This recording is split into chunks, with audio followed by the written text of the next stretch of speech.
ஓய்வு பெறுவது குறித்து மனம் திறந்திருக்கிறார் தோனி. இது குறித்து கூடுதல் தகவல்களை பதிவு செய்ய செய்தியாளர் பாலாஜி இணைகிறார். பாலாஜி, தோனியிடம் ஓய்வு குறித்து கேட்க காரணம் என்ன? அவர் என்ன சொல்லியிருக்கிறார்? வணக்கம். சமீப சில ஆண்டுகளாகவே சென்னை அணியின் கேப்டனாக இருக்கும் தோனி எப்போது ஐபிஎல் தொடரிலிருந்து ஓய்வு பெறுவார் என்று ஒவ்வொரு ஐபிஎல் தொடரின் இறுதிக்கட்டத்திலும் ஒரு கேள்வி முன்வைக்கப்படும். அதே போன்று இன்றைய போட்டியிலும் போட்டி முடிந்த பிறகு பிரபல வர்ணனையாளர் ஹர்ஷா போக்லே அடுத்த சீசனில் உங்களை ரசிகர்கள் காண முடியுமா என்று ஒரு முன்பு போலவே ஒரு வழக்கமான ஒரு கேள்வியை வைத்தார். அதற்கு தோனி வழக்கம் போலவே ஒரு சூசகமான பதிலை அளித்திருக்கிறார். அடுத்த சீசன் தான் வருவேனா என்பதையும் உறுதிப்படுத்தி அவர் கூறவில்லை, வரமாட்டேன் என்பதை குறித்தும் அவர் உறுதியாக கூறவில்லை. வழக்கம் போல தோனி ஒரு சூசகமான பதிலை அளித்திருக்கிறார். ஹர்ஷா போக்லே கேட்ட கேள்விக்கு பதில் அளித்துள்ள தோனி, நான் ஓய்வு குறித்து யோசிப்பதற்கோ அல்லது தொடர்ந்து விளையாடுவானா என்பது யோசிப்பதற்கோ எனக்கு இன்னும் அதிக காலம் இருக்கிறது. 4-5 மாதங்கள் இருக்கின்றன. நான் தற்போது தொடரை முடித்திருக்கிறேன். தொடரை முடித்த பிறகு நான் ராஞ்சிக்கு செல்வேன். ராஞ்சிக்கு சென்ற பிறகு எனக்கு அதிக நேரங்கள் இருக்கும். அந்த நேரங்களில் நான் வழக்கம் போல பைக் ரைடுகளில் என்ஜாய் செய்வேன் என்று தோனி கருத்து தெரிவித்திருக்கிறார். இது மட்டுமின்றி நான் தற்போது இன்னும் போட்டியை முடிக்கவில்லை. நான் முழுவதுமாக என்னுடைய கிரிக்கெட் கேரியரை முடிக்கவில்லை. அதாவது I am not done, I am not saying I am not done, not saying I am coming back. அதாவது நான் முடித்து விட்டேன் என்றும் கூறவில்லை, அடுத்த சீசன் நான் வந்து விளையாடுவேன் என்றும் என்னால் தற்போது உறுதியாக கூற முடியாது.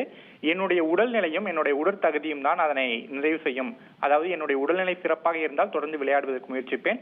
உடல்நிலை ஒருவேளை ஒற்றுக்கொள்ளவில்லை, உடல்நிலை ஒருவேளை செட் ஆகவில்லை என்ற சூழலில் என்னால் தொடர்ந்து விளையாட முடியாது என்பதை சூசகமாகவே அவர் தோனி தெரிவித்திருக்கிறார் வழக்கம் போலவே. அதாவது நேரடியாக அடுத்த சீசன் தான் விளையாடுவேன் என்று அவர் உறுதியாகவும் கூறவில்லை, அடுத்த சீசன் தான் விளையாட மாட்டேன் என்றும் அவர் உறுதியாக கூறாமல் வழக்கம் போல ஒரு சூசகமான பதிலளித்தார்.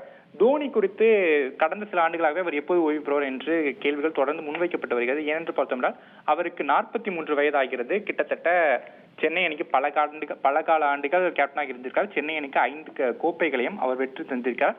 இது மட்டுமின்றி ஒவ்வொரு சீசன் முடிவிலும் அவரை சுற்றியே இந்த கேள்விகள் முன்வைக்கப்படும். அதாவது அவர் ஒரு சில போட்டிகள் சிறப்பாக விளையாடவில்லை என்றால் தோனி ஓய்வு பெற்றிருக்கலாம் என்ற கருத்துக்களை கிரிக்கெட் விமர்சகர்கள் முன்வைப்பார்கள். சில போட்டிகள் கழித்து அவர் சிறப்பாக விளையாடி தன்னை நிரூபித்து அவர் தொடர்ந்து விளையாடி கொண்டிருப்பார். இது மட்டுமின்றி அவர் ஓய்வை அறிவிப்பதற்கு யாரும் எதிர்பார்க்கும் நேரத்தில் அவர் ஓய்வை அறிவித்ததாக இல்லை.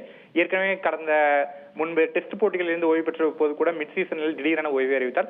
அதன் பிறகு 2019 ஆண்டு உலகக்கோப்பை அரையிறுதியில் தோல்வி அடைந்த பிறகு 2020 ஆண்டு வாக்கில் திடீரென ஒரு நாள் சுதந்திர தினத்தன்று அவர் தனது ஓய்வை இரவு 7 மணி அளவில் அறிவித்தார்.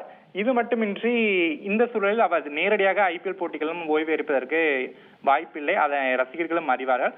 என்றாலும் ஹர்ஷா போக்லே வழக்கம் போல தோனியிடம் ஓய்வு குறித்து கேட்டிருந்தார். அவர் வழக்கம் போல ஒரு சூசகமான பதிலை அளித்திருக்கிறார். I am not saying I am done, not saying I am coming back என்பதுதான் தோனி அந்த சூசகமான பதிலாக இருக்கிறது. நான் முடித்து விட்டேன் என்றும் என்னால் சொல்ல இயலாது, நான் திரும்பி வருவேன் என்றும் என்னால் சொல்ல இயலாது என்பதை வழக்கம் போல ஒரு சூசகமான பதிலை அளித்து ஓய்வு குறித்து தோனி தற்போது மனம் திறந்திருக்கிறார். உங்களுடைய விரிவான தகவல்களுக்கு நன்றி பாலாஜி. செய்திகளை உடனுக்குடன் தெரிந்து கொள்ள உடனே சப்ஸ்கிரைப் பண்ணுங்க.